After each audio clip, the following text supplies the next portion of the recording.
reform is no longer an optional choice. It is an imperative.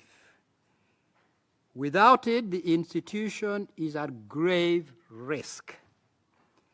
We cannot continue to do business as usual. To do so would be a grave mistake and error of judgment. The words of a candidate seeking to convince the world that he can lead its most universal institution through one of its most divided periods. But for Olara Otunnu, the immediate test is whether that vision can translate into support. On Friday, the 15 members of the UN Security Council are expected to conduct their second informal poll in the race to succeed Antonio Guterres. For Uganda's candidate, it comes just 2 days after he finally appeared before the UN member states for an interactive dialogue, an opportunity he had not had before the first poll. What I offer, if I'm given the opportunity to be Secretary General, is broad and very deep experience of working across all the three pillars of the UN.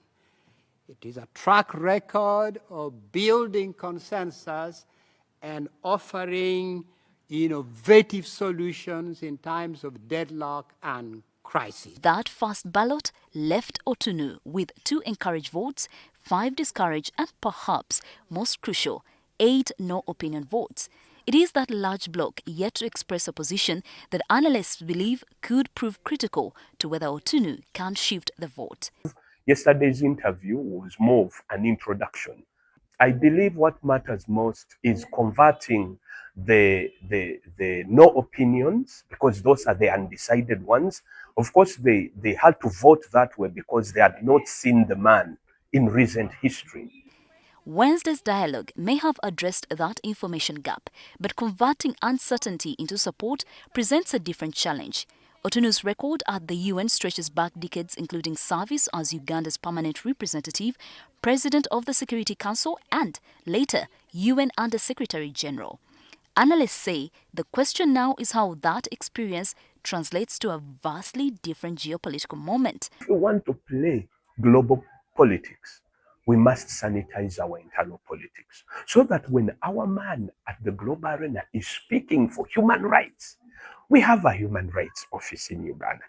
But we are the nation that kicked out the United Nations Office of Human Rights. We kicked it out. But Otunnu now enters Friday's poll having done something he had not done before the first. He directly engaged the council. He says he has since held bilateral discussions with members and today appeared before the Security Council collectively. His immediate target is clear: move some of the 8 no-opinion positions into his column.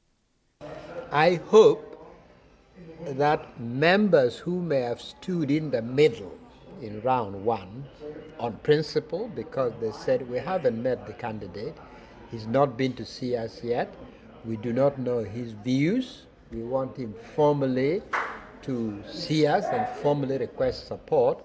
I hope that those members now have some basis to make some judgment on Olara Otunnu, and I hope that some of them, maybe a few of them, at least will move from no opinion to hopefully encouraging the candidature of Olara Otunnu. That's my hope, but we don't know, and there's still some way to go. Some delegations might decide they'll still continue watching the situation. Others might feel it is now a moment to give some encouragement.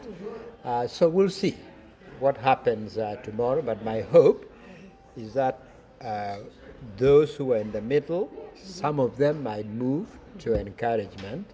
And so I think the column to watch is the encouragement column. Friday's numbers could therefore offer the first indication of whether this week's engagements have changed his standing. Well, under the encourage system, so Olara, using his diplomacy and other means, he must convince 9 of the member states to be in his favor. The first poll does not publicly reveal which council members cast Otunnu's 5 discouraged votes, leaving another critical question unanswered: where is the opposition coming from? I believe he is the right man for the job, but we are backing him at a time when we are oblivious to the way our domestic policies affect our foreign policy. So Friday will not decide who becomes the next UN Secretary General, but for Otunnu, it will provide an important measure of whether direct engagement with council members has begun to change that dynamic. From 2 encouraged votes, the number he says to watch is whether that column begins to grow. Sandra Kahumza, NTV News. Thank you, Madam President.